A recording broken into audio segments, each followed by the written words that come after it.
si le da a grabar en la nube, lo va a subir. Sí, perfecto. Ya le di grabarlo aquí en la computadora. Perfecto. Bien, voy a subir la presentación. Deja ver también si no es tan complejo subir la presentación porque bueno, compartir pantalla fue fácil, ¿no? Sí, correcto. No sé si a ver.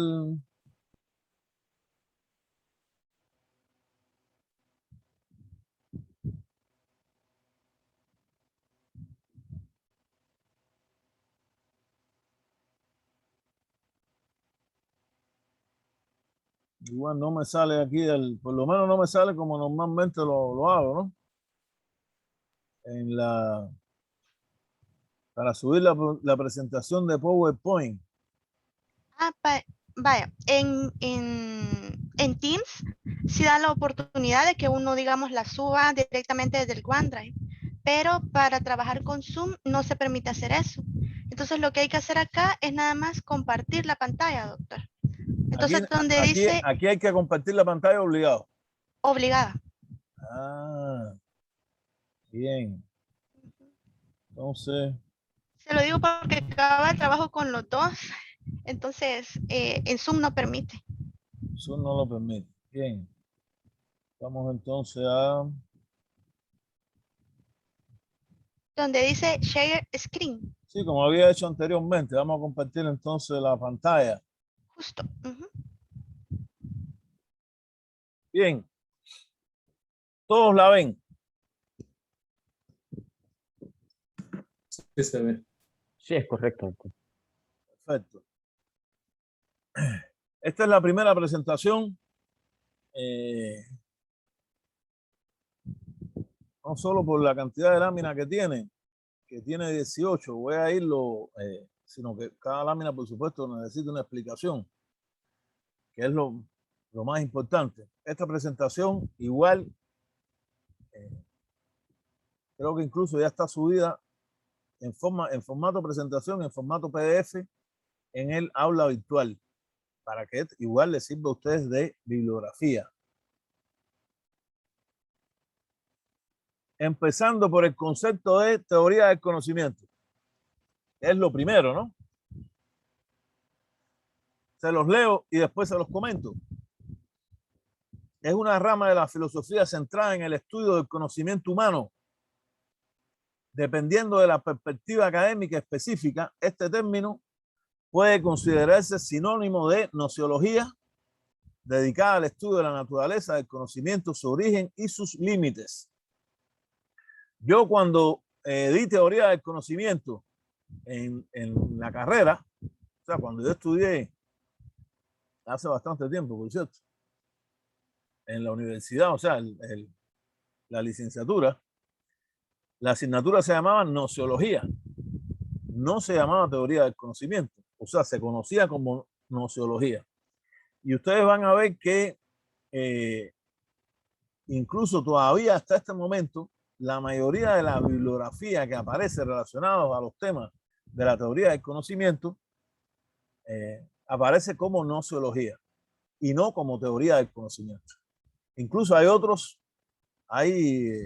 muchos teóricos que hablan que ni siquiera la teoría del conocimiento existe, porque una teoría es algo que ya es comprobado. O sea, las teorías parten de cuando se validan hipótesis o diferentes hipótesis. Pero así es como está en el mundo hoy posmoderno que vivimos, como teoría del conocimiento, que viene sobre todo de un autor, Hesse. Él tiene un libro, realmente el libro es bien extenso, tiene como 400 páginas. Yo de todas maneras, como él es, digamos, el padre de este nuevo concepto, aunque repito, es lo mismo hablar de teoría del conocimiento que de nociología, yo se los voy a poner, les voy a poner el libro para que por lo menos ustedes lo tengan, ¿no? No para que el libro lo revisen completo y lean el libro, porque yo sé que 400 páginas pues, nadie se va a leer. O sea, esto claramente, ¿no? A mí las cosas me gustan bien puntuales para no... pues si no es como si uno mismo se estuviera diciendo mentiras y no tiene sentido. Pero se los voy a poner de todas formas, ¿no? Pero esencialmente es una rama de el que estudia licenciatura en filosofía o el que estudia licenciatura en historia, por lo menos en la mayoría de las universidades del mundo le dan, antes le daban nociología, hay todavía universidades que le siguen llamando nociología y hay otras universidades que le llaman teoría del conocimiento como una asignatura, como tal. Su objeto de estudio, para hacer una disciplina, tiene que tener un objeto de estudio. Estudia la interrelación del sujeto y el objeto en el proceso de la actividad cognitiva, la relación del saber con la realidad, las posibilidades del hombre, de los seres humanos, perdón, de conocer el mundo y los criterios de la autenticidad y veracidad del conocimiento científico y de las ciencias en general. Pero su principal objeto de estudio es esa relación sujeto-objeto. Y cuando hablamos sujeto-objeto, estamos hablando de los seres humanos, nosotros que somos el único sujeto en el planeta que llegó a dominar, incluso ha llegado a dominar la naturaleza, de tal manera que en cualquier momento también la destruimos, pero bueno, esperemos que eso no ocurra, porque somos la única especie que a partir del trabajo ha cambiado sus propias condiciones de vida y a través de el lenguaje y el desarrollo del lenguaje, que para muchos es paralelo al desarrollo del cerebro, desarrollamos entonces el conocimiento humano. Pues el conocimiento humano está en el cerebro individual de cada uno de nosotros, con la perspectiva, por supuesto, con la característica muy especial que en el momento que nace la historia, cuando nace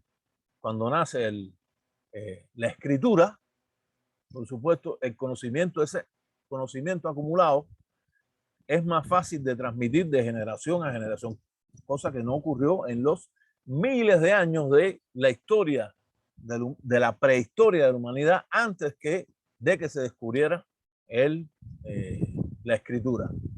Escritura que, por lo menos hasta este momento,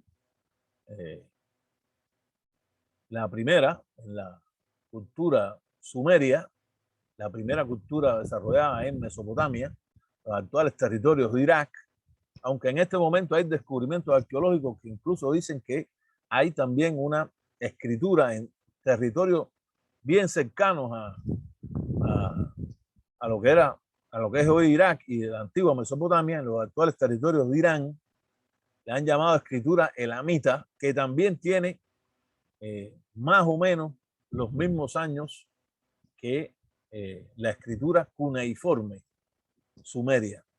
Estamos hablando de alrededor de 5.500 años, si tenemos en cuenta que por lo menos los últimos descubrimientos arqueológicos de esas tablillas de barro donde está escrito, están los primeros escritos, tienen entre 3.500 y 3.300 años antes del nacimiento de Cristo.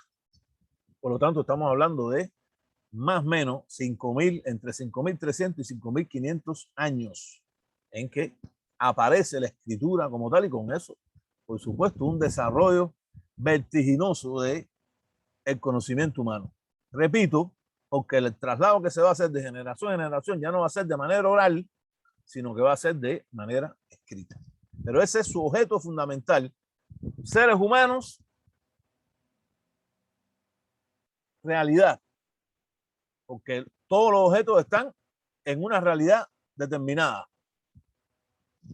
Y ese es el objeto fundamental de estudio de la teoría del conocimiento.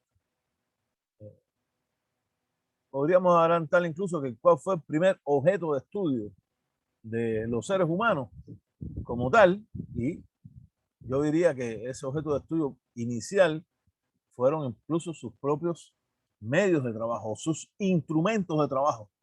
Fue el principal objeto de estudio a la vez de una investigación. Claro, nadie le iba a llamar así en ese momento, pues estamos hablando de miles de años, pero los objetos de estudio fueron lo primero que los seres humanos empezaron a investigar y que empezaron a transmitir y que empezaron a desarrollar desde lo que se ha llamado el paleolítico inferior, pasando por el paleolítico medio, el paleolítico superior, hasta llegar a la revolución neolítica, donde la piedra quedó totalmente pulida. Eso es un instrumento de trabajo. Si la primera piedra era un canto de piedra que tomaban los seres humanos para tirárselo a un animal para comérselo o para defenderse, llegó un momento en que el desarrollo humano ya llegó a pulir esa piedra. Y eso es el desarrollo del conocimiento, la transmisión del conocimiento, la relación entre el sujeto y el objeto, entre el sujeto, seres humanos y, por supuesto, los medios de trabajo. Repito, los primeros objetos que fueron de estudio o que se relacionan en el desarrollo propio del conocimiento humano. Paso a la otra lámina. A partir de aquí, por supuesto, podemos decir que en ese larguísimo devenir del desarrollo humano, de acuerdo a la teoría evolucionista de la historia, de miles de años, y los propios momentos del nacimiento de los primeros asentamientos, en eso que se llamó la revolución neolítica, de una u otra manera comienza esa digamos, ese concepto, o se empieza a analizar ese concepto. Los historiadores empezaron un día a analizar el concepto relacionado, por supuesto, a momentos más cercanos al desarrollo humano. Yo diría a los momentos que ya tienen que ver con el siglo XVI, siglo XVII. Es qué cosa es la ciencia, porque la ciencia y el conocimiento a la vez tienen una relación, digamos, totalmente directa. Y habría que entonces que plantearnos como concepto también a definir de qué cosa es la ciencia como tal, ¿no? Y he puesto aquí, hay muchísimos conceptos. Pueden ustedes buscar, le van a aparecer diferentes conceptos de ciencia. Yo lo he puesto el que a mí me parece que es el más cercano a, digamos, a la definición más cercana y más general de ese concepto, que puede ser a lo mejor un concepto, repito, muy amplio. La ciencia es un sistema de conocimiento objetivo sobre la naturaleza, la sociedad y el pensamiento, que está históricamente condicionado en su desarrollo y que tiene por base la práctica histórica social de la humanidad.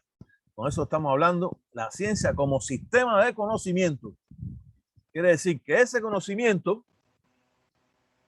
cuando se sistematizó en un momento determinado de la historia, yo diría en el momento ya en que nace la historia como tal, y nace a la vez las sociedades divididas en diferentes grupos sociales, estratos o clases, como lo queramos llamar, y a la vez nace el Estado como el ente represivo de un grupo sobre otro, porque eso tiene una connotación directa, una cosa después de la otra, o una cosa relacionada con la otra. La ciencia entonces se convirtió simplemente, esos conocimientos sistematizados llegaron a ser la ciencia. Y por supuesto la primera, por lo menos en nuestra cultura occidental, estamos adscritos a la cultura occidental, El Salvador, pero al final todo el continente americano, Europa, otros territorios, puede ser Australia, Nueva Zelanda, es digamos, los países que nos adscribimos a la llamada cultura occidental, que de una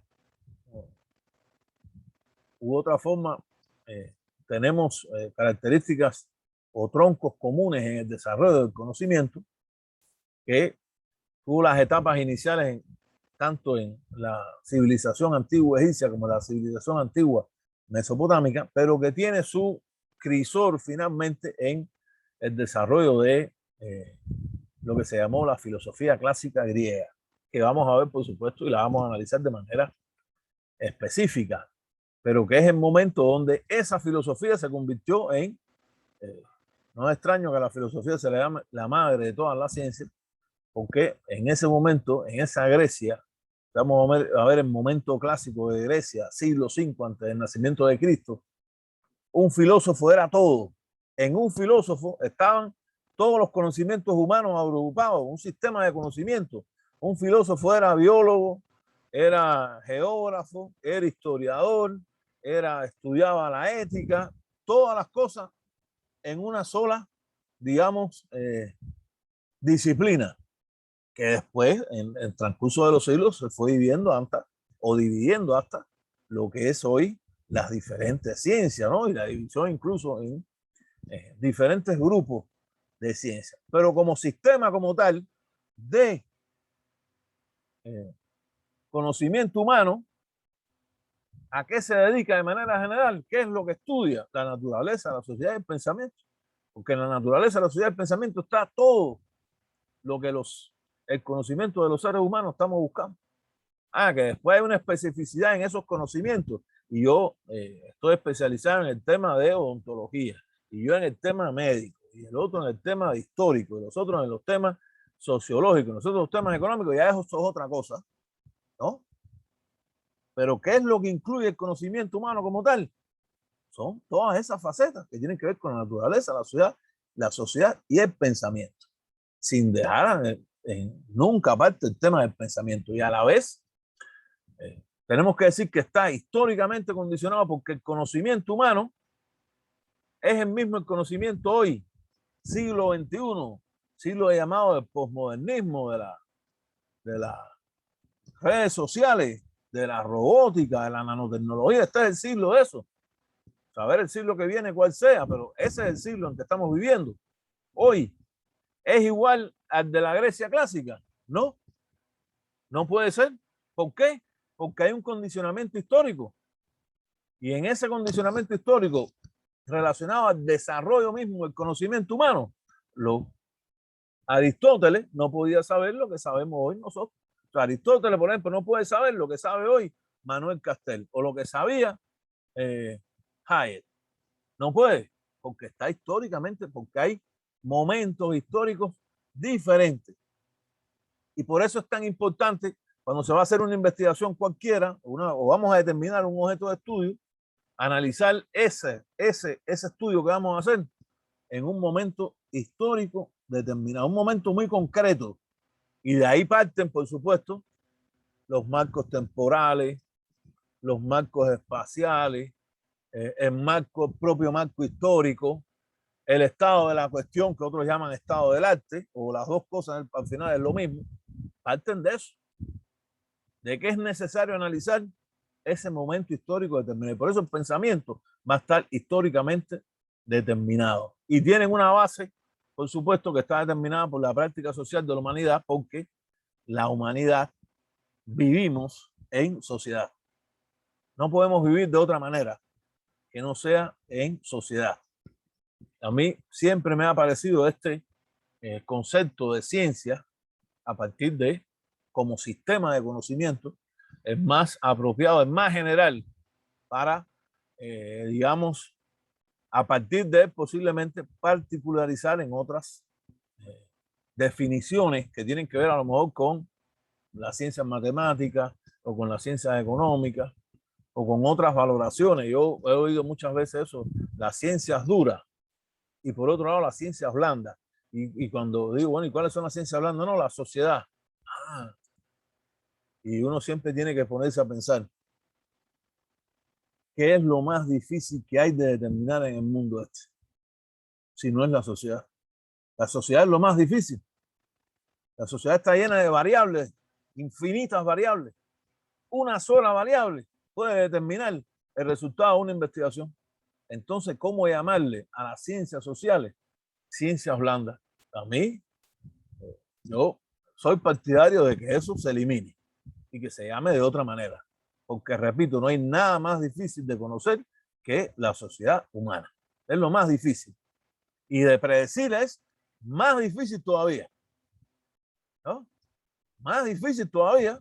Y muchas veces los politólogos intentan predecir porque, lógicamente, queremos ver qué pasa, ¿no? O para evitar que repitamos los mismos errores que hemos cometido en el pasado. Entonces, es fácil, es blanda. Esa palabra hay que verla, de acuerdo a mi perspectiva, hay que verla siempre entre comillas. Y con unas entre comillas para no confundir, compañeros y compañeras, para no haya confusión. Entre comillas. De este modo podemos decir que la ciencia representa el balance de un largo trayecto del desarrollo del conocimiento que por otro lado es susceptible a ser dividido en etapas. Casi siempre nosotros los historiadores tenemos esa, posiblemente sea una mala costumbre, ¿no? Pero bueno, de todas maneras es una costumbre de ponerle fechas a las cosas y empieza aquí y termina allá. A veces incluso de manera errónea, porque el desarrollo humano son grandes procesos y es difícil ver un proceso de que, como decir, terminó la historia antigua en el 476 con la caída del Imperio Romano del Occidente y empieza el nacimiento del sistema feudal, o empieza la Edad Media. Y poner una fecha a eso solamente es algo terrible, porque eso puede haber ocurrido en Roma, pero hubo otros lugares donde el desarrollo no fue exactamente así, o pasó antes, o pasó después, pero casi siempre esto ocurre, ¿no? Yo diría que por un problema hasta a veces educativo o didáctico, ¿no? De poner estas especies de fecha. Lo cierto es que para el desarrollo del conocimiento, yo personalmente casi siempre trato de buscar, o lo he visto en dos grandes periodos. Es posible que casi siempre los que viven en un siglo dicen, bueno, a partir de este siglo, lo que viene después estamos ya en otra etapa a lo mejor del desarrollo del conocimiento, o sea, posible. Pero eso lo dijeron en el siglo XIX, lo dijeron en el siglo XX, y posiblemente lo estén diciendo en el siglo XXI, pero lo cierto es que yo sigo considerando que el siglo XXI es no solo la continuación del siglo XX, sino que está parado y está asentado en muchas cosas que tienen que ver con el siglo XX y que no han cambiado fuera del desarrollo tecnológico, o sea, fuera de las redes sociales. Por lo tanto, lo vamos a dejar en dos grandes etapas. Yo creo que incluso para el conocimiento de ustedes puede ser incluso más sencillo. La primera etapa es la llamada etapa del proceso empírico espontáneo del conocimiento, que por cierto, esto es una etapa, es la etapa más larga en el desarrollo si vamos a ver desde el momento en que los primeros homínidos empezaron a utilizar herramientas, puede haber sido un hueso, un pedazo de madera, una piedra.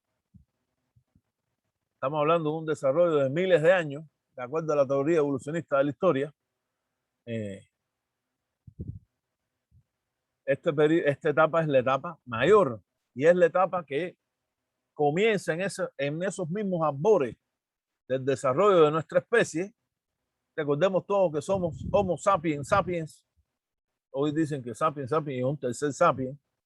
Yo tengo mis dudas de eso, pero bueno, así es como se llama. O los descendientes del hombre de Cromañón, que es la especie humana que dominó el planeta y que absorbió incluso a otras especies, como fueron los neandertales, los denisovianos, y hay incluso ahora también otra especie. Esto es tema de estudio de la ciencia arqueológica, pero lo cierto es que desde ese momento hasta que nace la escritura, es esta larguísima etapa del desarrollo del conocimiento humano, llamada de esa manera la etapa del proceso empírico espontáneo del conocimiento, que tiene las siguientes características.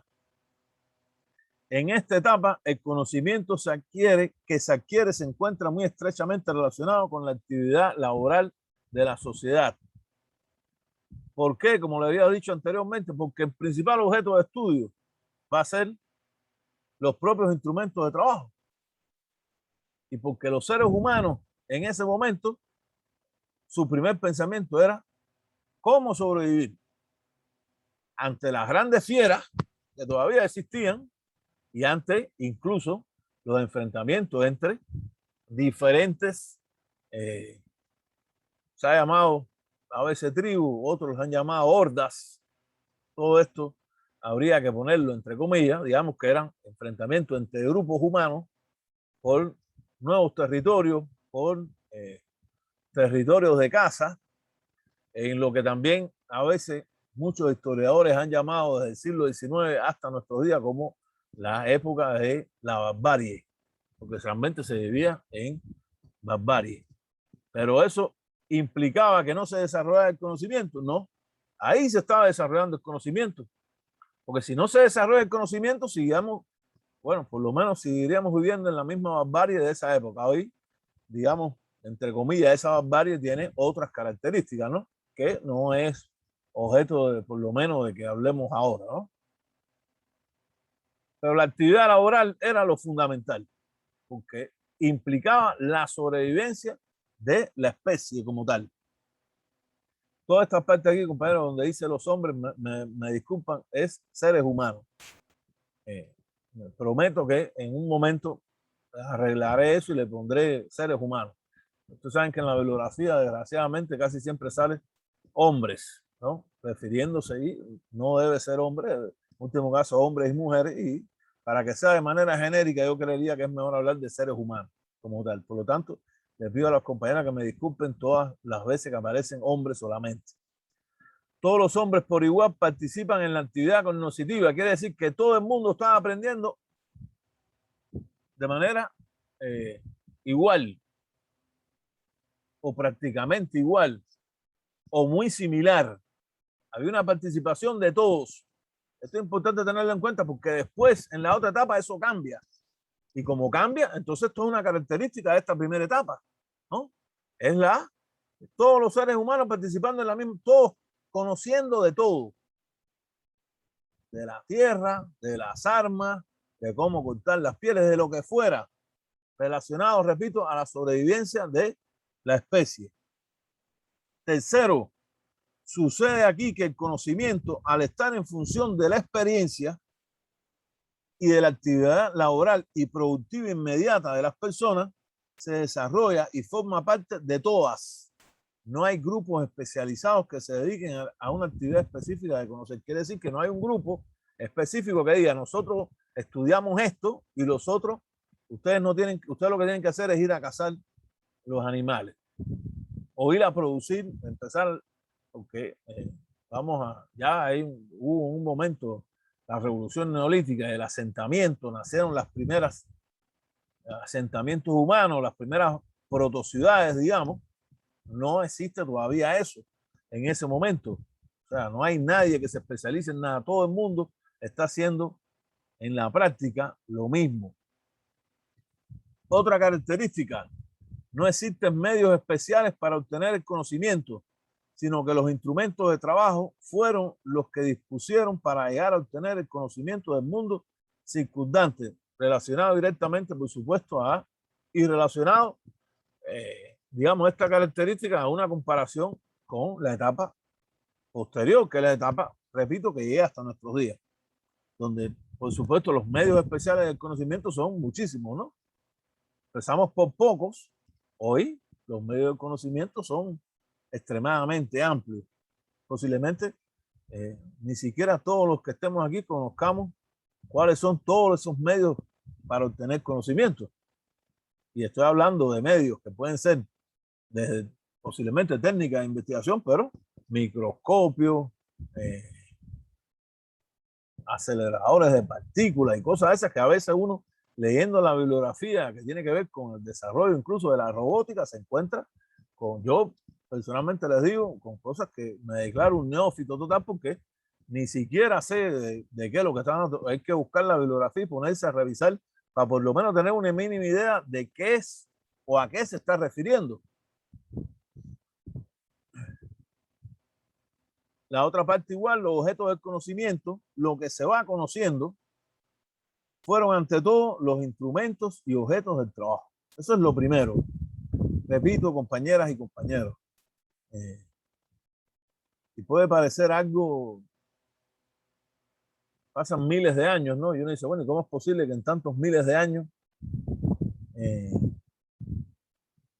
la piedra no pulida, la piedra prácticamente tosca del Paleolítico inferior pasaron tanto, tuvieron que pasar tantos miles de años para que la piedra finalmente fuera pulida, y esa piedra pulida es la que se utilizaba como en una de las partes de los instrumentos del trabajo, y como la madera también era una madera pulida y lo más recta posible, o adquiría la forma del objeto que iba a ser. A lo mejor iba a ser un hacha, iba a ser un asadón o una coa para abrir simplemente un hueco y sembrar una semilla, ¿no?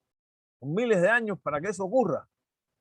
Es que son los años donde el conocimiento humano, ese que va transmitiéndose de generación en generación de manera oral, el avance realmente fue extremadamente reducido, y el desarrollo mismo del cerebro humano era un desarrollo que fue avanzando de manera lenta. Esto tiene que ver con la propia evolución de la especie. Entonces, como le había dicho, el conocimiento que se va obteniendo se recoge y se transmite de una generación a otra mediante indicaciones y juicios de manera oral. Indicaciones y juicios y la práctica. Porque para conocer algo de cómo pulir una piedra, por ejemplo, como el ejemplo que he puesto anteriormente, había que pulir la piedra esa bastantes veces, ¿no? Pero si uno tenía a alguien que le estaba transmitiendo de manera oral, o sea, le estaba dando el juicio de cómo tenía que hacerlo, lo hacía más rápido. Se demoraba menos en hacerlo. Y tengamos en cuenta también que esos seres humanos podían vivir alrededor de, o vivían, su esperanza de vida estaba en los más o menos 30 años. Una persona con 30 años era una persona vieja. Y eso hacía también que, desde el punto de vista biológico, esas generaciones en el tiempo transcurrieran prácticamente una tras la otra, ¿no? Pero obteniendo o transmitiendo una información que no podía ser de otra manera, por lo tanto, limitaba el propio desarrollo del conocimiento humano. El valor de la etapa que analizamos reside en la gran cantidad de objetos del mundo circundante que fueron conocidos, en el uso variado que se le dio a los conocimientos adquiridos y en el hecho de que fueron formando en esta etapa hábitos de conservación y empleo de los conocimientos. ¿Okay? Por lo menos ya en sus momentos finales, los momentos en que se va a pasar a la nueva etapa del desarrollo del conocimiento humano, por lo menos los hábitos de conservación y de empleo fueron, digamos, poco a poco sistematizándose, para decirlo de alguna manera, ¿no? Porque había que conservarlo. Si se destruía, eso, el tiempo que se había aplicado en el desarrollo de un instrumento de trabajo determinado se estaba perdiendo. Entonces, el proceso de conservación fue un proceso que, digamos, formó parte, para decirlo de alguna forma también, del propio desarrollo del conocimiento humano. Se está conservando, se conservan estas piedras de esta manera, esta madera de esta forma, los huesos también de otra manera. Acuérdense que en esta etapa también no solo madera y piedra, sino las osamentas fueron también pulidas y empleadas como objeto de trabajo. Objetos de trabajo, siempre teniendo en cuenta que eran objetos de trabajo y a la vez se constituían muchas veces en objetos de defensa también, ¿no? Y de trabajo. Si vamos a ver relacionado a la caza, cazar algo ya era una actividad también, digamos, ofensiva. Vas a cazar un animal, tienen que salir con ese instrumento, que podría ser una lanza, lo que fuera. Que incluso, si vamos a ver, hay muchos historiadores, arqueólogos sobre todo, que hablan del tema de los instrumentos de trabajo y plantean que siempre el primer instrumento que se hizo, digamos, compuesto, porque todos estos instrumentos eran no compuestos, digámoslo de alguna manera. El primer instrumento compuesto de los seres humanos, y es simplemente el resultado del desarrollo del propio conocimiento humano, fue el arco. Es el primer instrumento, que ya no es un instrumento simple, es un instrumento que se compone del arco y la flecha, porque tú con el arco no tiras nada, ¿no? El primer instrumento, y ese instrumento a la vez marca de una u otra manera también el paso para verlo desde el punto de vista de los instrumentos de trabajo de esta primera etapa que hemos visto del desarrollo del conocimiento de manera empírica y espontánea a la segunda etapa, que es la etapa que llega hasta nuestros días, que repito, hay diferentes historiadores que plantean de que desde el siglo XIX estamos en una nueva etapa de la ciencia, o sea, en el conocimiento humano relacionado al desarrollo industrial.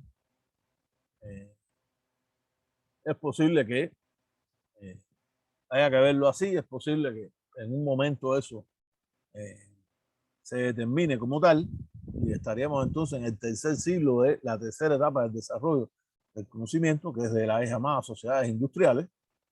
Vivimos en una sociedad industrial, ni más ni menos, con las características específicas y diferentes, por supuesto, del siglo XIX, pero sigue siendo una sociedad industrial. Repito, es posible que eso en algún momento ocurra.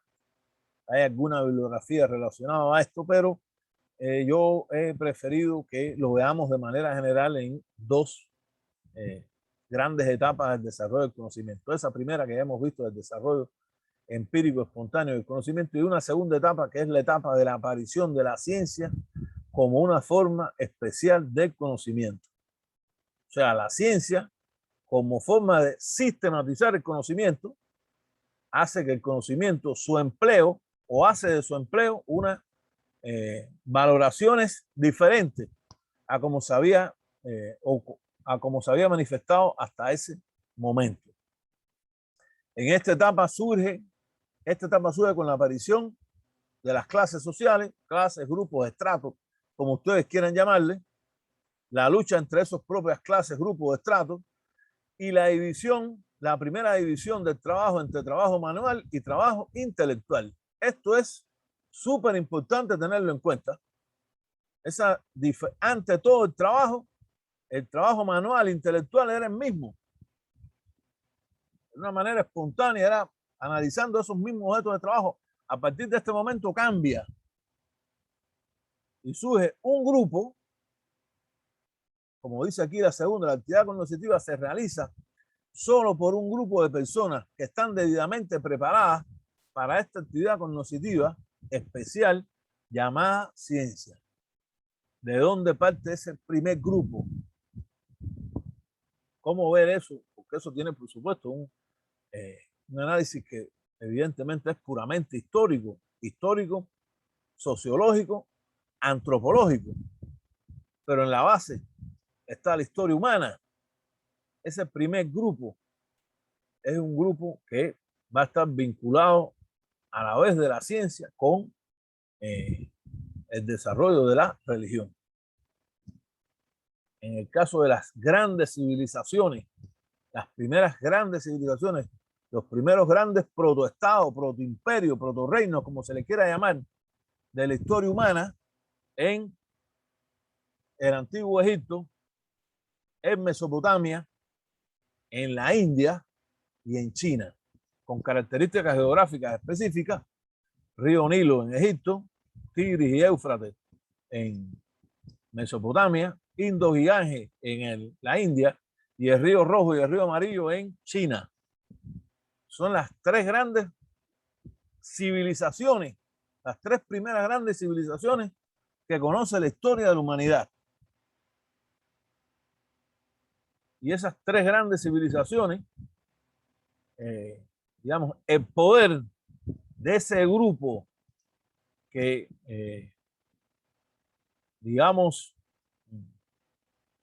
podría llamarse también de eso una protoclase social, o un primer grupo, está directamente relacionado a la religión, porque se va a representar en un grupo de sacerdotes, chamanes. No tengo idea realmente en chino cómo se diga eso, ni idea cómo se diga en indio, en hindú, pero evidentemente en el caso de Egipto y en el caso de Mesopotamia, que son las dos civilizaciones que más relaciones tienen con la cultura occidental, porque la cultura occidental viene del oriente, de ese próximo oriente, que es hoy territorio de la cultura islámica, pero proviene de ahí como tal. Ese grupo de sacerdotes es el primer grupo que va a estar directamente relacionado a la actividad cognitiva y posiblemente hayan sido los primeros científicos en la historia humana. Si uno va a ver los casos de estas 4 grandes civilizaciones que tienen la característica de esos grandes ríos, el desarrollo productivo estuvo vinculado, por ejemplo, a la construcción de grandes canales que irrigaban la tierra. Se hacían los canales antes que viniese la crecida de los ríos. Venía la crecida de los ríos y esos ríos irrigaban la tierra donde se cultivaba la cebada, el trigo, casi siempre esas semillas que después eran recogidas para mantenerlas hasta que hubiera las próximas cosechas. Graciosamente, todavía, sobre todo en Egipto, esa es la misma forma como se produce. No ha cambiado. Se hacen los canales, viene la crecida del río y se irriga. Lo que antes eran las comunas campesinas las que abrían los canales con su fuerza personal. Hoy viene, por supuesto, un equipo ya especializado, viene una excavadora y empieza a abrir los huecos y se hace desarrollo tecnológico, ¿no? A partir del desarrollo tecnológico. Pero el principio sigue siendo el mismo. No ha cambiado. Sobre todo en el caso de Egipto, que mantiene un curso, o sea, ese cauce de río se ha mantenido, porque realmente, por ejemplo, el río Tigris y el Éufrates, por el desarrollo, por el cambio climático, hoy son 2 ríos que no son ni lejanamente comparables a como eran en esas etapas antiguas. Igual, en el caso de China, tiene por el problema, los deltas del río Rojo y del río Amarillo tienen graves problemas igual de contaminación. La gran población que está en esos asentamientos humanos, que son los mayoritarios en un país que tiene alrededor de 1.500 millones de habitantes, igual en la India, con graves problemas de contaminación en la segunda población más grande del mundo, que ya ha sobrepasado también los 1.000 millones de habitantes. O sea, no es el caso de Egipto. Egipto es el que se mantiene hasta hoy exactamente como era antes. ¿Quiénes eran los científicos de ahí? Los sacerdotes, que no solo estaban ya relacionados directamente a la actividad productiva del hombre, o sea, cómo producir para que se comiera. Y uno dice, no, bueno, ¿y qué le importaría a los sacerdotes, a los faraones, que esa gente comiera o no? Si les importaba, aunque fueran, esas comunas estaban esclavizadas de manera general, o sea, las comunas eran esclavizadas de manera colectiva, pero esos eran los que producían. Había que tener comida para darle a ellos también, para que sobrevivieran, para que se reprodujera el trabajo, para que construyeran las pirámides, para que trabajaran en las minas, las pirámides primero, después los otros monumentos funerarios relacionados a los faraones. Y todo eso, conocimiento humano, tecnológico, lo tenían esos sacerdotes. El ejemplo de Egipto realmente es el ejemplo que más llega hasta nuestros días. Ahí están las 3 pirámides. La pirámide de Keops, 148 metros sobre el nivel del mar, con una desviación de solamente 1 metro. Eso es algo realmente asombroso, que tiene que ver con el desarrollo del conocimiento humano de ese grupo, que ya no solo se dedicaba al tema de la producción, o que directamente vinculado al tema de la producción, ya sabía en los momentos en que habían las diferentes lunas para sembrar, cuando habían eclipses, las constelaciones estelares, en dónde estaban. Todo eso llegaron a estudiar, lógicamente porque no trabajaban en la tierra. O sea, tenían tiempo, igual que los grupos de las realezas vinculadas a la aristocracia y vinculados al faraón. Eso no trabajaban en la tierra. Ese es el grupo que estaba en la cúspide de la pirámide del poder en ese país. O sea, así es como hay que verlo. Les digo, y les hago esta explicación para que nos demos cuenta de que en realidad en este momento hay un grupo de personas que es diferente. Son los que de una u otra manera monopolizaron el conocimiento humano y monopolizaron el conocimiento humano por miles de años. Porque estamos hablando de civilizaciones.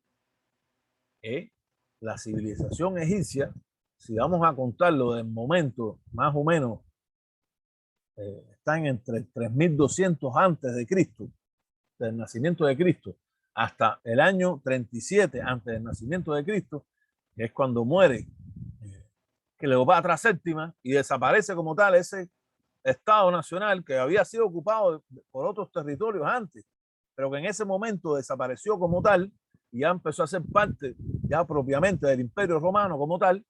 Estamos hablando de más de 3000 años. Y ese grupo de sacerdotes, que en el caso de Egipto fueron los sacerdotes de Amón, habían diferentes, una religión politeísta, pero que los sacerdotes de Amón fueron los que tuvieron el principal poder y fueron los que tuvieron el poder. ¿Y el poder en qué se basaba? En el dominio del conocimiento. Dominaban el conocimiento. Si uno domina el conocimiento, la posibilidad que tiene de dominar todo, por supuesto, es prácticamente extrema. Es el grupo hegemónico. Ese grupo hegemónico que por miles de años en estas sociedades mantuvieron, repito, el control del conocimiento humano. Que posiblemente cambie a partir del momento de Grecia,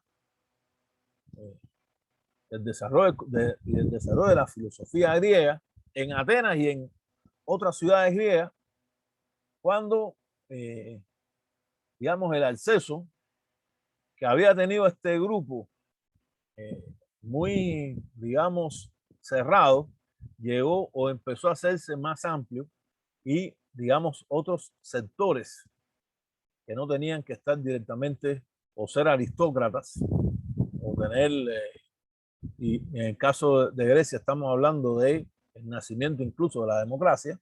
Claro, a esa democracia hay que ponerle siempre un apellido: democracia esclavista, porque es la democracia de los esclavistas. No eran los esclavos ahí, no participaban en el foro para elegir a nadie, ni los extranjeros participaban. O sea, hay que ponerle siempre un apellido a esa democracia, pero realmente lo cierto es que se rompió el monopolio en lo que había sido un grupo específico para darle una mayor amplitud y personas que podían ser no aristócratas, pero que tenían conocimiento, eran personas inteligentes, tenían el don de la inteligencia, como diría Descartes, tuvieron también el acceso al conocimiento y desarrollaron diferentes, incluso teorías ya relacionadas al conocimiento humano propiamente dicho. El caso de Aristóteles es uno de los casos más interesantes en la historia de la humanidad, no solo por su trascendencia, sino porque yo creo que todos aquí sabemos que Aristóteles fue el maestro de Alejandro Magno, ¿no? Y Aristóteles no era un aristócrata, pero fue el maestro de Alejandro Magno porque era la persona más inteligente que había en ese momento en Grecia. Y Alejandro Magno es el primer caso de intento de dominio o de hegemonía universal. Posiblemente si uno hubiera muerto a casi los 33 años, a saber, es que es una especulación para saber el mundo cómo hubiese sido. Yo creería que hubiese sido bien diferente. Paso a la otra lámina. Existen medios especiales para la obtención del conocimiento. Comienzan a estudiarse no solo los instrumentos y objetos del trabajo con los cuales las personas tienen que ver en su actividad práctica cotidiana, sino también cuestiones que aparecen como parte integrante del mismo desarrollo científico. Y cuando hablamos de instrumentos especiales, recuerden así rápido, antes se veía, para ver con amplitud algo, se veía una lupa. Pues hay microscopios que a saber cuántas cosas pueden ver. Antes la observación de los astros se hacía prácticamente observando solamente. Hoy existen telescopios, hay telescopios que están puestos incluso fuera en naves que están fuera ya en el espacio extraterrestre, o sea, exterior a la atmósfera humana de la Tierra, y ahí están puestos y están revisando. Son instrumentos especiales que no existían. E incluso si uno va a ver, fíjense, siempre me viene a la mente el tema de cuando se podía considerar incluso el primer experimento, o por lo menos uno de los primeros experimentos humanos, como ejemplo de la utilización de un instrumento. A veces se le pone a un científico, a veces se le pone a otro. Yo casi siempre lo veo en el caso de Aristóteles, posiblemente sea el que más haya yo leído y el que más ha ejercido una influencia en el propio conocimiento que yo tengo. Y se supone que puso un de bronce, por supuesto, en ese momento, o de hierro ya, ¿no? ya hierro en el momento de Aristóteles, como una especie de cazuela llena de agua, le dio candela. Cuando le da candela a esa cazuela empieza a ebullir, ¿no? Llega a los 100 grados y empieza a ebullir y empieza a evaporarse. Y le puso un escudo arriba. Cuando ese escudo se empieza a mojar, empieza a gotear, ¿no? Se moja la evaporación, empieza a gotear el escudo. Y dijo, bueno, por eso es que llueve. Se evapora el agua, está en el cielo, está llegando esa evaporación y después se transforma en gotas y vuelve a caer. Y eso podría considerarse, si no es el primero, por lo menos uno de los primeros experimentos en la historia humana, donde los instrumentos que se utilizan son instrumentos puestos para un resultado, digamos, en este caso, de una manera que puede parecer muy simple, pero ubiquémonos en ese momento histórico concreto, llegar a una conclusión de ese tipo, realmente es algo extraordinario. El caso de Demócrito, que va a plantear que los seres humanos estaban formados por átomos. Y recordemos que en la historia de la filosofía griega es la historia a la vez de, por primera vez, un grupo de filósofos materialistas y un grupo de filósofos idealistas. Y posiblemente en el medio habría que poner a Aristóteles, que tenía planteamientos puramente naturalistas, y por otro lado planteamientos que ya tenían que ver con el pensamiento humano, incluso con los dioses, pero que ha sido muchas veces acusado de haber sido un materialista. Pero Demócrito iba a decir que los seres humanos estaban formados de átomos. Y a veces yo no me dejo de sorprender cuando pienso que de hace tantos siglos, sin ningún, solamente analizando lo que él analiza, el agua, la tierra, el fuego, las cosas más simples que posiblemente estaba viendo, ha llegado a una conclusión de ese tipo. Tiene que haber habido un grado de abstracción tal, un grado de llegar a partir de esa abstracción a llegar a algo teórico, tan difícil a veces, incluso en los temas filosóficos, que casi siempre son temas donde las explicaciones para llegar a una teoría son más difíciles como tales. Sin embargo, llegaron a eso, ¿no? Y yo creo que eso hay que tenerlo en cuenta en el propio desarrollo del conocimiento humano. A partir de ello, porque a partir de esas escuelas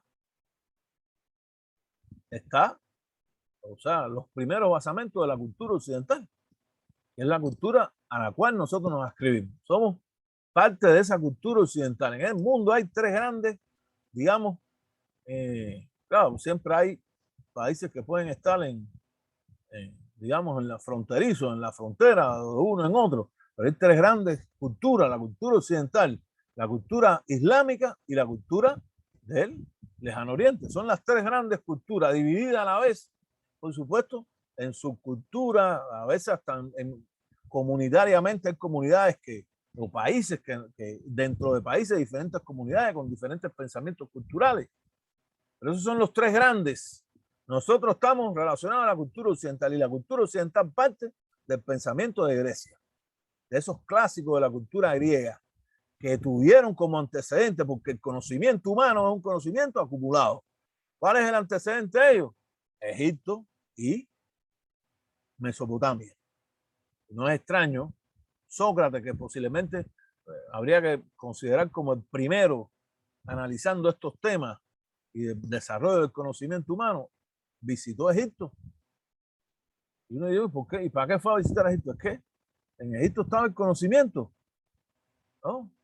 Y Alejandro Magno mismo, la biblioteca de Alejandría, la ciudad de Alejandría que creó Alejandro Magno, que se quemó ya en el momento en que de los enfrentamientos fratricidas en Egipto, César defendiendo a Cleopatra y otras fuerzas defendiendo al hermano de Cleopatra para que fueran faraón o faraona. Se quema esa biblioteca, y esa biblioteca acumulaba un conocimiento humano que posiblemente todavía no haya sido rescatado. ¿Sí? Y no es extraño que de estos propios filósofos griegos, por ejemplo, Aristóteles, a pesar de ser más viejo que Platón y del cual se supone que escribió más de 150 obras, solamente ha llegado hasta nuestros días 30 obras. Han llegado más de Platón, a pesar de que Platón fue anterior a Aristóteles. En ese conocimiento, que por supuesto tiene esa característica, es un conocimiento que se va a transmitir de manera escrita. El conocimiento científico se desarrolla y evoluciona conforme a los intereses y propósitos de la misma ciencia. ¿Qué quiere decir? Que en el desarrollo mismo del conocimiento humano ya no se están buscando solo las cosas que tienen que ver, incluso con los medios de producción, se está estudiando otras cosas. Se está estudiando los astros, se están estudiando las estrellas, las constelaciones. Y un estudio de ese tipo nos está diciendo que el propósito mismo de los científicos, de esos filósofos, que eran filósofos, pero eran científicos porque sabían de todo, no había todavía esa especialización, no se había logrado, por lo menos en ese momento, especialización que se logra después, sobre todo ya en las épocas más modernas, los nacimientos, en los albores del nacimiento del sistema capitalista, ¿no? Pero eso estaban ya viendo hasta los astros. Y bueno, ¿y para qué le hacían falta los astros? Es que tenían tiempo para investigar, porque era ese grupo que estaba desarrollando el conocimiento humano. Y el conocimiento humano ya había superado, digamos, estudiar solamente lo que tuviera que ver con los medios de producción. Estaba en una etapa superior de ese propio conocimiento. Las diferentes disciplinas utilizan sistemas especiales de categoría con las cuales se describen y explican con rigor los fenómenos y objetos estudiados. Está desarrollando incluso esa propia ciencia y ya empiezan a subir categorías, ¿no? Empezamos por la categoría aristotélica, esas categorías aristotélicas que hasta hoy tienen una connotación, sustancia, cualidad, forma, y uno mira eso y dice, ¿y cómo es posible? Si eso es lo mismo que hoy, con otra, digamos, con otro nombre de concepto, es lo mismo que hacían ellos. Cuando se va a ver la cualidad de una cosa que estamos viendo, ¿cómo se expresa ese fenómeno? ¿Cuáles son las consecuencias que ha subido? Con la sustancia que estamos viendo ¿cuáles son las causas de ese fenómeno? Cuando estamos viendo tiempo, estamos viendo los marcos incluso, estamos hablando entonces, esas categorías aristotélicas hoy mismo se pueden aplicar incluso a el análisis de un tema determinado, incluso de un tema que está relacionado con el Salvador. Y son categorías que tienen ya miles de años, más de 2000 años, más de 2500 años. Y ahí están. Y son las primeras, yo diría los primeros sistemas de categoría, porque realmente el primero habría que verlo con Platón, que es el primero que incluso sistematiza la dialéctica como tal, desarrollo dialéctico, donde todo tiene una causa y un efecto, y ese efecto a la vez se convierte en causa a otro efecto, y está en un constante y eterno movimiento, como están todas las cosas de la realidad, en un constante movimiento, y eso también viene de ahí, pero lo cierto es que a través de los siglos, ya en siglos más cercanos, empezaron a nacer diferentes sistemas de categoría ya relacionados a disciplinas específicas. ¿Qué quiere decir esto? Que la matemática tiene sus categorías, la física tiene sus categorías, la biología tiene sus categorías, la geografía tiene sus categorías, porque el desarrollo humano ha avanzado de tal manera que tiene que tener diferentes categorías a la hora de llegar a una a un uso para llegar a una explicación, ¿no? Partiendo de la filosofía, porque la filosofía, como madre de toda la ciencia, repito, un filósofo ahí era todo. Hoy lo que hay es una especialización. Y el que es especialista en algo, lógicamente no es especialista. Las especializaciones hoy, digamos, son más específicas, ¿no? Incluso en la medicina. Usted estudiar medicina, pero usted se especializa en la medicina en algo, en medicina general, en cirugía, en odontología. Son especialidades, ¿no? Esa es la especialización que cada vez es más creciente en la ciencia y tiene que ver, por supuesto, con la diversificación, incluso de la producción. Ya nadie hace, es muy difícil que usted se encuentre a alguien que haga un par de zapatos, ¿no? No se va a producir un zapato, uno hace los cordones, otras, y ya son máquinas incluso las que lo cortan, y al final alguien ensambla ese zapato, el par de zapatos y lo vende. Eso tiene que ver con la especialización de la ciencia. Claro que esa especialización de la ciencia se ha hecho todavía, yo diría, más trascendente o tiene una influencia mayor a partir de la propia revolución industrial que decía. Sí, pero no vamos a verlo, repito, separado, porque eso nos podría incluso complicar y no es la idea, porque al final esta presentación es una presentación de temas generales, que es lo que estamos viendo hasta aquí. A la vez, ¿cuáles son los criterios para distinguir ambas etapas? Porque estas dos etapas tienen, ya hemos visto, criterios diferentes, ¿no? Y hay que saberlas identificar. No debe haber confusión. Sin llegar al tema ya de la revolución industrial, siglo XIX, finales del siglo XVIII, siglo XIX y los momentos actuales. Porque, por supuesto, si esto lo vamos a ver hoy relacionado al tema de las redes sociales y de la aplicación de la informática, esa que se ha llamado la revolución de la información, tendría otras connotaciones, ¿no? Que yo realmente creo que son connotaciones que todavía están en estudio. ¿Están relacionadas al conocimiento humano? Sí, por supuesto, pero que todavía están en estudio, ¿no? Porque para que haya redes sociales tenía que haber nacido una computadora. Y la primera computadora nació en el medio de la Segunda Guerra Mundial en Inglaterra. Tenía que haber nacido eso primero, porque si no hay una computadora, ¿cómo accedemos a la red? No podemos acceder a la red. Entonces, ¿está vinculado al desarrollo industrial? Por supuesto. Pero yo sigo pensando que tiene características muy, posiblemente muy en estudio todavía. No existe una regulación en las redes sociales. Las grandes transnacionales en las redes sociales prácticamente hacen lo que mejor les parece, para no decir que hacen lo que quieren. Su obtención de ganancias son estratosféricas e incluso están cambiando las propias estructuras sociales de este mundo. Perdónenme que a lo mejor me salga un poco de esto, pero yo creo que es una explicación que a veces es necesaria, aunque lo veamos después con mayor profundidad. ¿Quiénes son los trabajadores de las grandes compañías que operan en las redes sociales? Uno tendría que hacerse esa pregunta, porque normalmente uno va a una fábrica, están los trabajadores, las partes administrativas, ¿no? Eso es lo que uno ve en una fábrica. Por ejemplo, la fábrica que está produciendo las propias computadoras.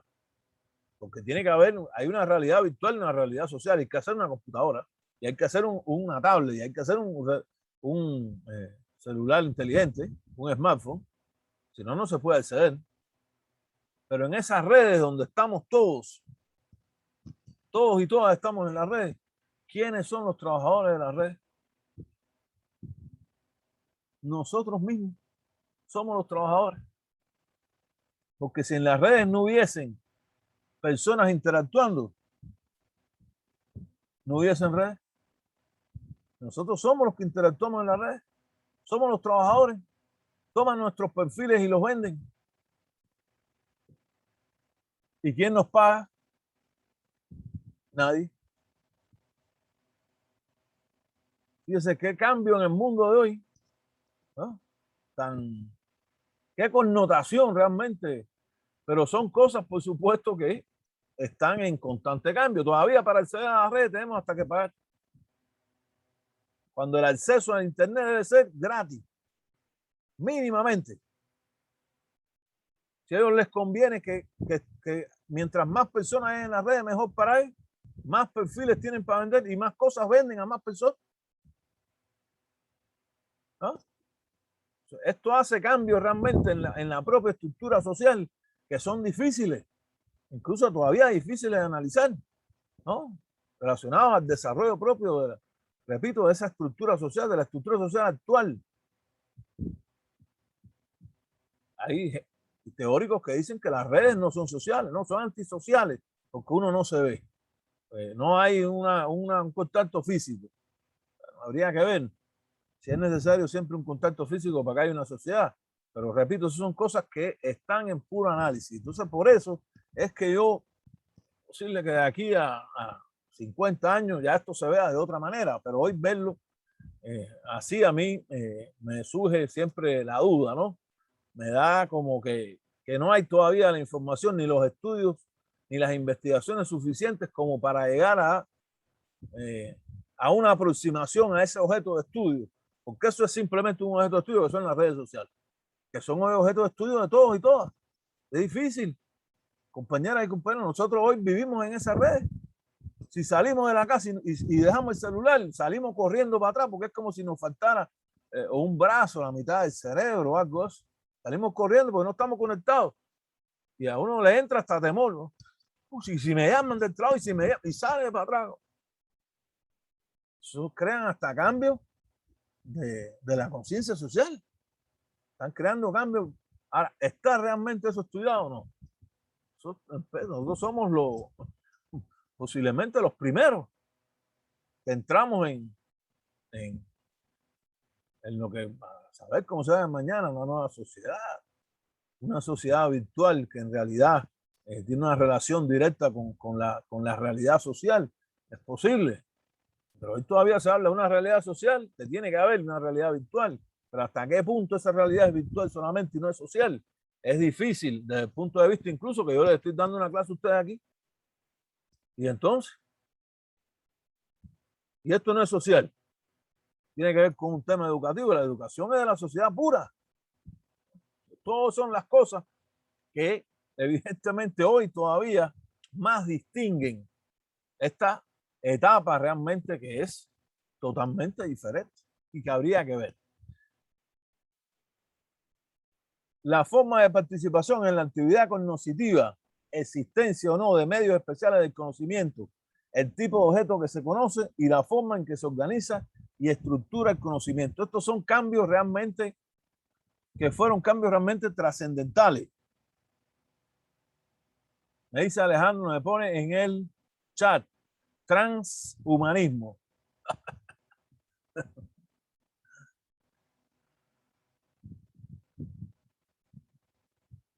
Si nos ponemos a hablar de eso, no, creo que posiblemente no nos dé tiempo a hacer el examen diagnóstico. Así que vamos a dejarlo así, en esto que para uno es igual la sociedad que estamos ahora en el posmodernismo. Yo soy uno de los que se resiste a pensar de que estamos en el posmodernismo, pero para otros sí estamos en un posmodernismo, para otros estamos en la sociedad líquida, esa que dijo Bauman, donde todo prácticamente se ha derretido, no sabemos ni siquiera dónde aguantarnos. Hoy tenemos un trabajo y mañana lo dejamos de tener. No hay nada que sea, como decir algo así, para siempre. Antes un trabajador tenía un trabajo y estaba desde el principio, incluso hasta que se jubilaba en ese trabajo. Y después ya tenía hasta una pensión. Hoy, ¿para qué hablar? No sabemos ni lo que va a pasar con las pensiones. Así que es mejor. Esas cosas son los cambios hoy que estamos viendo, que están directamente relacionados al conocimiento. De eso sí no hay la menor duda.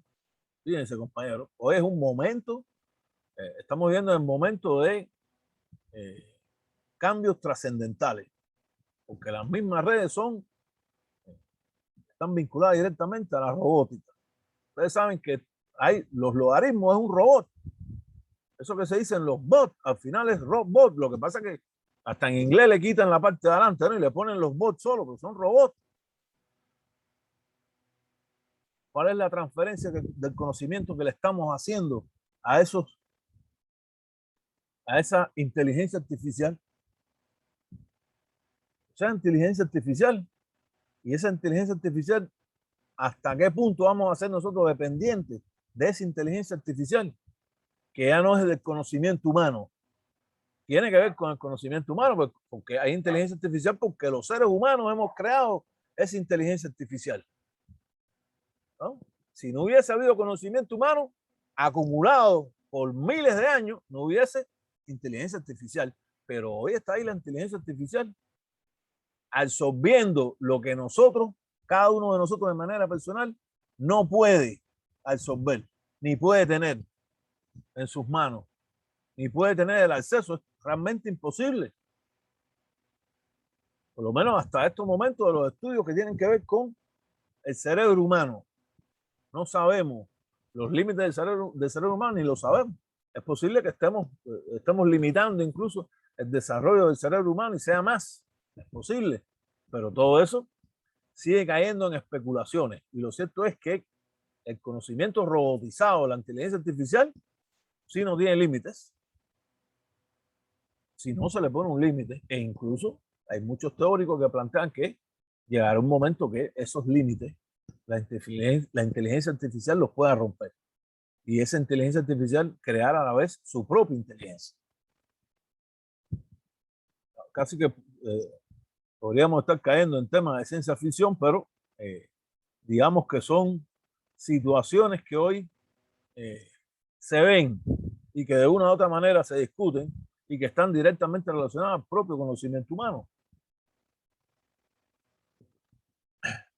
Ahora, ¿cuáles son los conceptos básicos del conocimiento que debemos tener en cuenta, sobre todo relacionado a una investigación? Porque al final esta cátedra es una cátedra dentro de la maestría en investigación científica. Investigación al final, ¿no? Para que una investigación tiene que ser científica, si no, sería otra cosa, ¿no? Pero no una investigación. Pero bueno, así es como la llamamos, investigación científica. Y yo he puesto aquí 3 conceptos básicos que me parece a mí que son importantes que tengamos en cuenta. Metodología, método y técnica. ¿Qué cosa es la metodología? El concepto, yo diría, el concepto y su definición, porque recuérdense que los conceptos es lo que nosotros tenemos en nuestras mentes. La definición es cómo lo decimos o cómo lo escribimos. Y por supuesto pueden haber de conceptos diferentes definiciones. El concepto de metodología tiene una profunda determinación filosófica e ideológica, por lo que es conveniente comenzar con el análisis respecto a la posición de las ciencias sociales vinculadas al positivismo, que tiene una influencia muy destacada en El Salvador, para posteriormente establecer la contraposición de este enfoque con el de las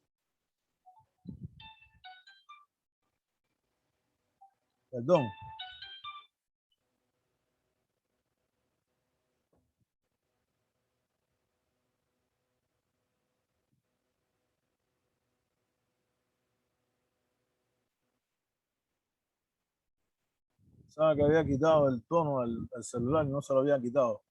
Perdonen, compañeras y compañeros.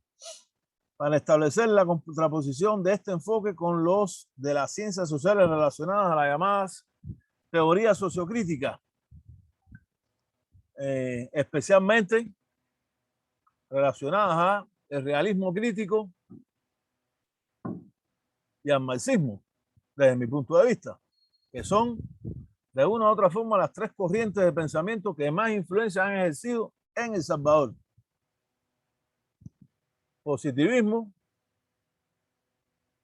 realismo crítico y marxismo, con sus diferentes variantes, ¿no? Porque, claro, y esto va a ser objeto de estudio, ni más ni menos. Ni siquiera el realismo crítico nació de una manera y se expresó en El Salvador de otra forma. En el caso del marxismo, hoy se habla de un nuevo marxismo o de los nuevos marxistas. O sea, otro momento histórico que no puede ser igual al momento de Marx. Y en el momento del positivismo ya habíamos visto que el positivismo, pospositivismo, neopositivismo, las corrientes relacionadas, pero que no son iguales. Pero de manera general, yo creo que debíamos ver a partir del pensamiento de estas tres corrientes, cómo ver la metodología, ese concepto de metodología, que es un concepto tan importante. Y recuérdese que incluso está en las partes que tienen que ver tanto con los artículos científicos como con el informe final de cualquier investigación. Metodología utilizada, bla, bla, y uno empieza ahí a hablar de la metodología, ¿no? En las ciencias sociales, la metodología de la investigación social es interpretada como el conjunto de métodos y las técnicas, o lo que es lo mismo, como la suma o adición de las distintas vías concretas utilizadas para la determinación, recolección, procesamiento y análisis del material empírico. Visto de una manera general.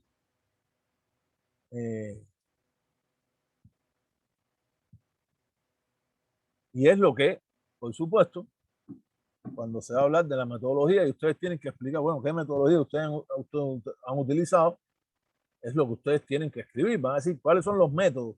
¿Qué método? No, el método analítico, el método hipotético deductivo, el método hipotético inductivo, o el método inductivo o deductivo, sin el uso de hipótesis, podría ser, o el método comparativo, o el experimento, o la observación, porque la observación, eso se me pasó del principio, el primer método científico reconocido en la historia es la observación, observando los que todavía ni siquiera sabían escribir, observando vieron que caía una semilla y esa semilla se hacía una plantita y de esa plantita salían otras semillas con el método de observación, y es un método que sigue siendo uno de los métodos fundamentales hoy, pues muchas veces que hay que tener en cuenta en una investigación. Si nosotros vamos a un territorio a hacer una investigación y vamos a hacer una entrevista, vamos a pasar una encuesta y no llevamos una guía de observación, estamos posiblemente, no vamos a obtener toda la información que querramos. Vamos a hacer una investigación, le voy a poner un ejemplo hipotético, vamos a hacer una investigación sobre el problema de la violencia intrafamiliar y llegamos a una casa a pasarle la encuesta a esa señora sobre la violencia intrafamiliar. Hay que llevar una guía de observación. Pero nosotros tenemos que ver de esa casa, observando, no hay que preguntárselo a ella, de qué está construida la casa, si tiene agua potable, si tiene baño y tiene conexión a aguas negras, cómo está hecho el techo, si está pintada, si tiene piso. Y todo eso se hace con una guía de observación. Tiene que ir en una guía de observación. Y a preguntarle a la señora, ¿qué usted cree de la violencia intrafamiliar aquí en el cantón donde usted vive? Y está el esposo o su compañero de vida, el que sea, durmiendo ahí. ¿Usted cree que esa señora va a decir que hay violencia intrafamiliar? Por supuesto que va a decir que no, aquí todo está bien. Y a lo mejor es un horario que son las 9 de la mañana. A lo mejor el señor no trabaja y la señora afuera estaba vendiendo pupusas. Vamos a analizar el tema intrafamiliar, tenemos que utilizar el método de observación, aplicando una guía de observación, ¿no? Es la forma de sistematizar ese método.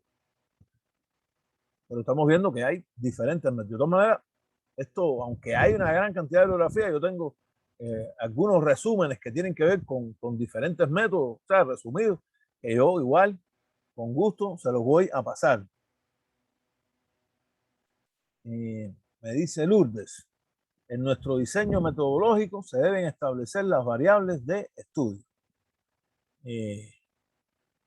Por supuesto, aunque las variables normalmente salen de la relación entre el problema de investigación o el problema de investigación, objetivos, hipótesis, en el caso de las investigaciones cuantitativas, que son las que supuestamente usan hipótesis. Digo supuestamente porque yo tengo grandes dudas sobre el tema ese de cuando una investigación, si hacer una investigación cuantitativa solamente o cualitativa, y soy más de la idea de que las investigaciones deben ser cual y cuantitativas, que no se debe buscar solamente la muestra de un fenómeno, o sea, cómo se manifiesta externamente, sino que hay que buscar las causas de ese fenómeno para llegar a verdaderas recomendaciones, a conclusiones y recomendaciones sobre un objeto de estudio determinado. Pero bueno, esa es una posición específica como investigador.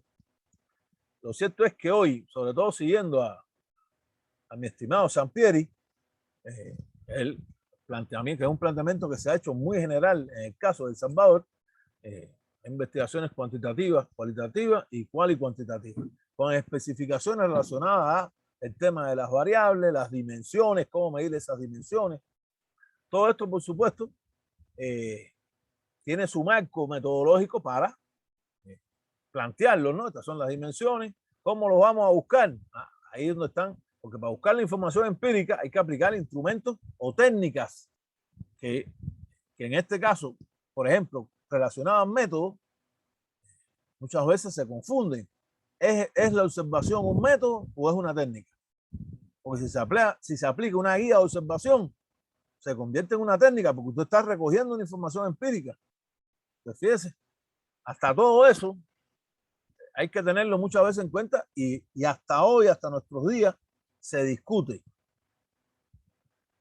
Incluso Sampieri muchas veces ha hablado relacionado a esto de las investigaciones y de la aplicación de las técnicas. Él primero dijo que las hipótesis no se utilizaban en las investigaciones cualitativas. Después dijo que las hipótesis aparecían o podían aparecer en las investigaciones cualitativas. Y entonces después dijo que si aparecían, entonces eran posibles que se pudieran también validar. O sea, a mí eso también me ha creado siempre confusión, ¿no? Yo soy de la perspectiva de que las investigaciones deben ser lo más amplias posible y flexibles, en el sentido incluso de que puedan ser cual y cuantitativas, y que esas técnicas que vamos a aplicar, esas técnicas donde lo que estamos es recogiendo la información empírica, todas las que se puedan aplicar se apliquen. Por supuesto, las que más usamos hoy en estas técnicas son el cuestionario, las entrevistas, los grupos focales. Casi que en un momento aquí en El Salvador se decía investigaciones cuantitativas no pueden ser cualitativas. Investigación cuantitativa, utilización de encuestas. Investigación cualitativa, utilización de entrevistas. Cosa que a mí me parece o siempre me ha parecido algo dogmática. Pero lo cierto es que como tal es necesario recoger la información. Una técnica igual, lo mismo que le hemos dicho a ustedes que hagan con el artículo. Entonces la técnica que van a aplicar es una técnica de recogida de información a partir de el estudio de información bibliográfica. Y en ese momento, esa recolección bibliográfica, ese estudio bibliográfico se convierte en una técnica, porque ustedes están buscando la información que tiene que ver con el objeto de estudio que ustedes determinen o vayan a buscar. Si la investigación fuera ya, se aplicaran otros instrumentos, prácticamente la recogida de información bibliográfica estuviera más vinculada al tema de la bibliografía y al tema del planteamiento del problema y el enunciado, o el planteamiento y o enunciado del problema, o los enunciados del problema, o sea, las preguntas que nos vamos a hacer. Pero en el caso de una investigación bibliográfica, que hay investigaciones bibliográficas, por ejemplo, yo les pongo siempre, por ejemplo, no por nada, tómenlo como algo siempre ilustrativo.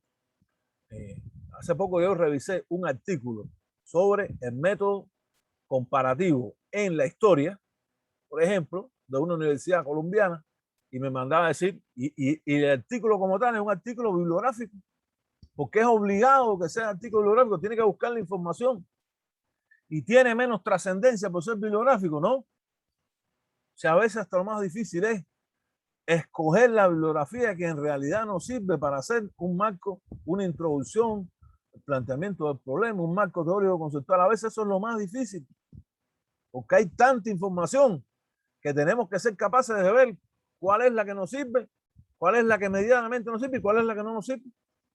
Y cuando el cúmulo de información es amplio, eso es muchas veces más difícil. Bueno, por eso no veamos el tema de una investigación bibliográfica como algo que no, esto no es, a veces lo más difícil es empezar a buscar esa bibliografía. ¿Cuánto hay que leer? ¿Cuánto hay que revisar? ¿Cuántas horas, computadoras hay que mirar ahí para revisarlo? ¿Cuántos libros hay que ponerse a leer y empezarlo a sacar en una biblioteca? ¿Sabes? Hoy es más fácil hacerlo aquí, pero hay veces que incluso hay algunos libros que no aparecen. Todavía no aparecen en internet y cuando te aparecen te lo están vendiendo en Amazon. Son muchos libros buenos y los más actuales, no tanto a pagar por el libro. Y hasta que alguien no tiene el libro y lo hace PDF y lo sube a la red, entonces no tenemos el libro. Sobre todo relacionado, fíjese, simplemente a técnicas de la búsqueda de información, que es tan importante como uno de los, yo diría, los principales temas que deben ser tratados por nosotros. Metodologías especiales. Hay una metodología y hay metodologías especiales que ya tienen que ver, por supuesto, con cada una de las diferentes disciplinas científicas, denominadas de esta forma por sus niveles más particulares y desarrolladas sobre la base de las características propias de cada ciencia particular o del objeto de estudio, de un objeto de estudio determinado. Ya le decía a usted, economía tiene sus metodologías específicas, la matemática tiene otra, la biología tiene otra, las ciencias agropecuarias tienen otras. ¿Por qué? Porque ellas son disciplinas específicas y por lo tanto tienen metodologías especiales. Y no es extraño a veces que incluso, por ejemplo, medicina, hay muchísimos casos en la medicina donde la aplicación de estas propias metodologías especiales están en revistas indexadas científicas que están hasta en Scopus y en Cielo y son revistas que son solamente de medicina. Es una muestra de esa especialización, ¿no? Es una muestra de que sus metodologías ya son especiales. Incluso a veces el propio formato de los artículos puede tener algunas variaciones de acuerdo a el objeto de estudio que se esté analizando.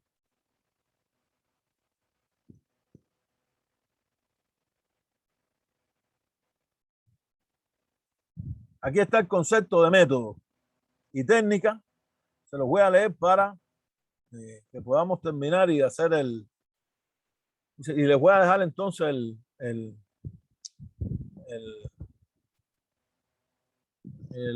examen diagnóstico para que lo hagan.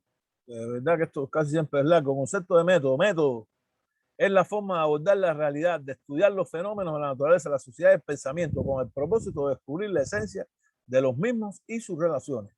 Con el propósito de descubrir la esencia de los mismos y sus relaciones.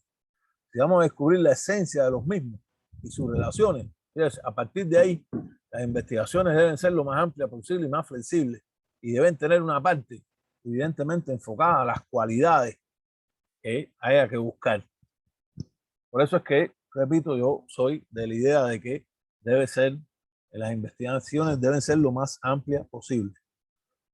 La técnica como tal constituye una operación especial para recolectar, procesar o analizar los datos que se realiza desde una orientación definida y por tanto está mucho más vinculada a las etapas empíricas de la investigación, a las etapas donde se está buscando la información. Operaciones especiales de recolectar, procesar y analizar datos.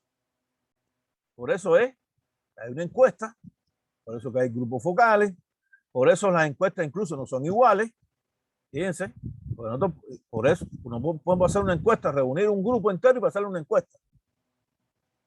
Pero podemos esa encuesta, hoy la pasamos por internet, ¿no? Hasta por las redes sociales se pasan encuestas hoy. Todos lo sabemos, ¿no? Y en esta situación de pandemia, el uso de las redes desde el punto de vista educativo se ha hecho mayor porque necesitamos buscar una información.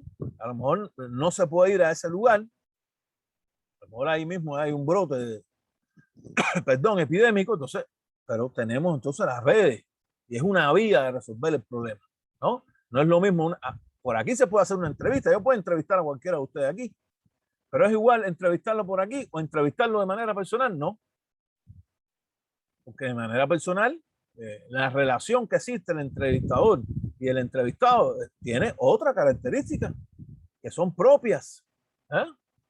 La forma en que hay que irse vistiendo, la forma en que se presenta, la forma en que se tratan las preguntas, que se puede interrumpir, son distintas.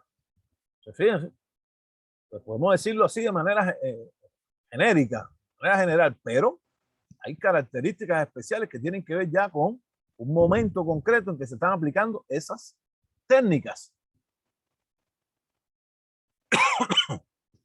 Perdón, ya esto es lo último. A veces esto yo lo pongo al principio, a veces lo pongo al final y tiene que ver, por supuesto, con el conocimiento humano. Y es posiblemente uno de los principales problemas que se discuten en teoría del conocimiento, desde la filosofía hasta la teoría del conocimiento. Y es el tema de la conocibilidad del mundo.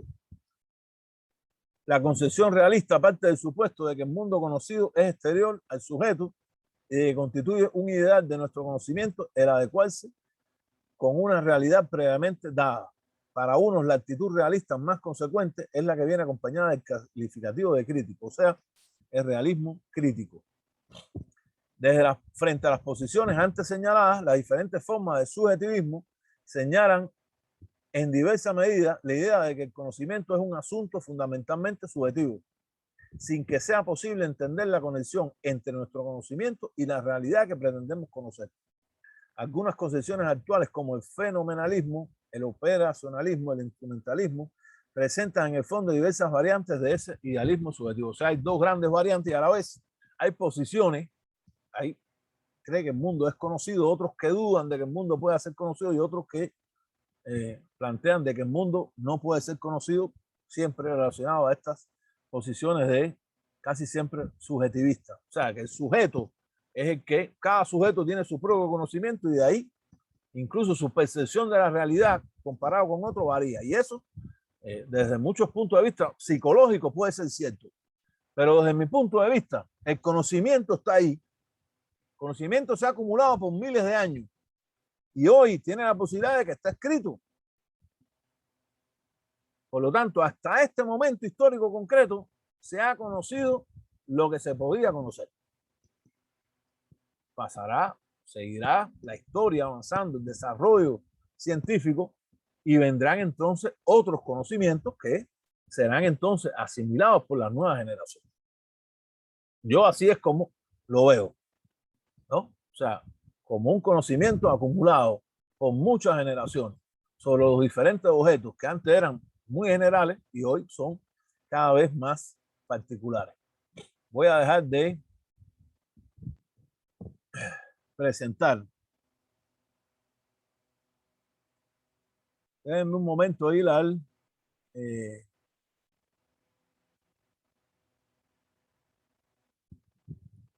aula. Ya veo, no vaya a ser que haya algún problema ahí con el aula como tal.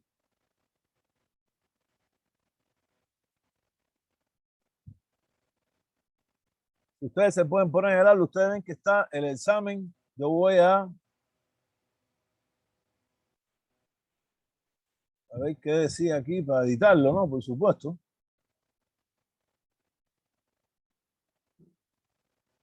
Está puesto hasta las 4 de la tarde de hoy. Pero no tiene límite de cierre. De todas maneras, para que no haya problema y ustedes tengan un tiempito en hacerlo, Yo lo voy a poner hasta las 23:59 del día de hoy.